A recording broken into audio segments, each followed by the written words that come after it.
Imagine waking up one morning and you are completely blind. That's exactly what happened to one of my patients. Tragedy is, in the vast majority of instances, this could have been prevented. Back when I was growing up, eye surgeons like myself were mainly concerned with readily treatable conditions such as cataract, or unavoidable conditions such as traumatic injuries from objects like stones and squash balls. Well, that's no longer the case.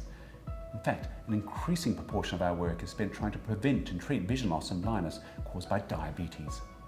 Even more concerning, the complications of diabetes extend far beyond the eye.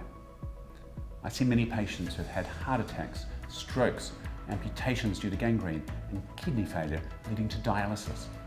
One thing they all have in common is their diabetes. The frustrating thing for me is that I see type 2 diabetes, the commonest type of diabetes, as being largely preventable and potentially reversible. Even for those who already have diabetes, they can avoid the devastating and life-changing complications such as blindness simply by paying attention to their diet.